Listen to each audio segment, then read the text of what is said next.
You know, one of my favorite books is called Man's Search for Meaning by Dr. Viktor Frankl. It's an amazing book. It's a true story that's beyond inspiring. I would highly encourage you to pick up a copy and read it.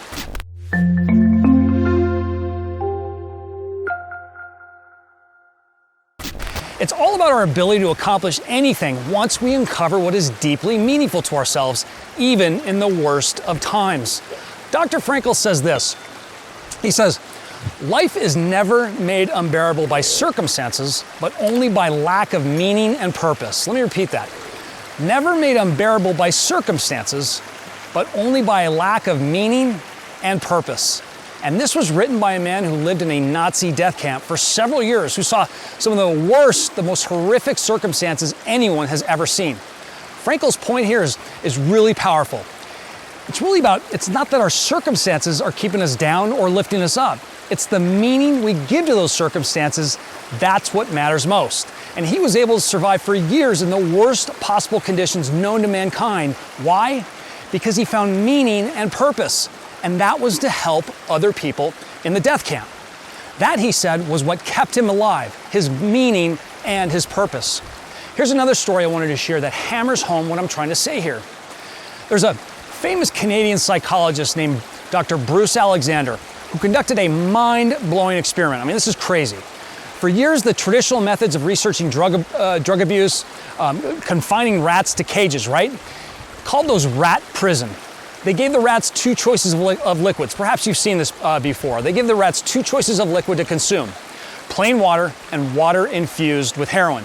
Because they had nothing to live for, the rats in this environment would always choose the heroin mixture, and in all cases very quickly overdose and die. But Professor Alexander wanted to test this theory and find out if there was something deeper going on. He was testing beliefs and looking at the other side of the coin, as you've heard me talk about. So he set up another experiment. This time he invented what he called Rat Park, which was sort of a Disneyland for rats. All the cheese they could want, toys and tunnels to play with, friends and wheels to run on, mates to hang out with, you know what I mean? It's everything a rat could want. He then gave the rats the same choice, good water or heroin water, and this time, get this, 100% of the rats refused the heroin. In fact, they completely ignored it. It was an incredible discovery. He then took it one step further and did one more experiment. He took rats already hooked on heroin and then put them in this rat Disneyland park. He wanted to know if they could overcome their addiction in this new environment. And they did, every single time. This new life they discovered saved their lives. So, here's the payoff. The rats in rat prison had nothing to live for. They had no purpose. They didn't understand their meaning. They didn't have any meaning. That's why they drank themselves to death. But in Rat Park, even though they had the same options, suddenly their lives had meaning. They had everything they could want out of life. They discovered a purpose. And time again, I've seen the same thing happen with individuals I coach. Many of the people I've tried to help have no idea what their purpose in life is, nor do they know what's deeply meaningful to them at their core. They go through life chasing opportunities, new jobs, new relationships, following new fads, looking for the next big thing, right? The new investment, Bitcoin, multi-level marketing, commercial real estate. There's no direction in their lives because they don't know where they are going or should be going. And I'll ask them, when we sit down, what's meaningful to them? And they'll answer, the family, their spouse, their health, their kids, their job, their education. And there's no doubt those things are extremely meaningful to them. But there's a reason why those things are meaningful at a much deeper level.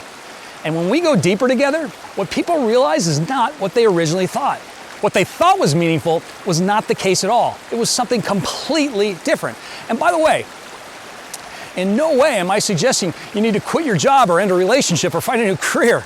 This is about uncovering what's deeply meaningful to you now at your core in your current environment. When this is over, I would encourage you to do this simple exercise. Take a moment and think about what's meaningful to you and write them all down. Then with your list, choose one or a couple of those and drill down by asking yourself why. Why is that meaningful to you? And keep going. Why is that meaningful? The purpose is I want you to sort of peel the onion as much as you can. Keep drilling down as far as you can. And I've seen people go 10, 15, 20 levels deep and suddenly burst into tears, sometimes tears of joy, when they finally realize what is truly meaningful to them, and they never realized it before.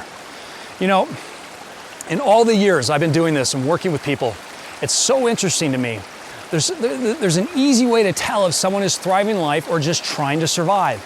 And I'll ask people to think of the largest thing they own in their home. And for many people who are survivors, just hanging on, just getting by in life day by day, they will usually say it's their flat screen TV. But for those who are thriving in life, I mean really crushing it, living with a feeling of purpose and abundance, they will usually say it's their collection of books. Do you see the disparity and the difference in that? So what is it for you? What's the largest thing you own in your home? See, if life has no purpose, then nothing we do has any meaning. We just want to zone out and check out. And think about what that does to your stress levels. Not knowing your purpose can wreak havoc on your stress. And we all know what stress can do to our lives.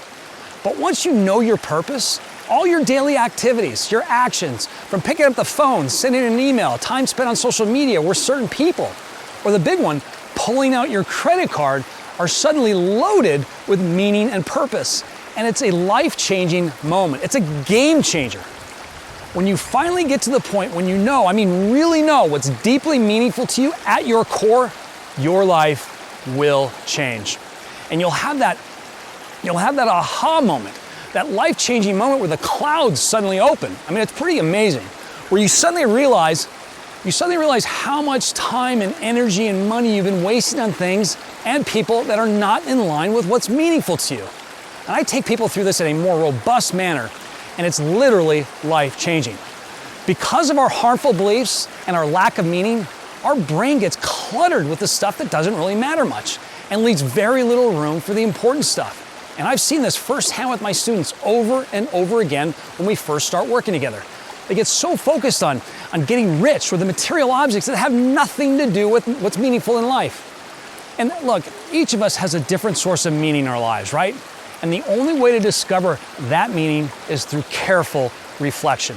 In fact, I've got a free assessment on my website that will help you get a better sense of where your mindset is as it pertains to your financial situation. And you'll get a clear sense of what's important to you and where your aim should be.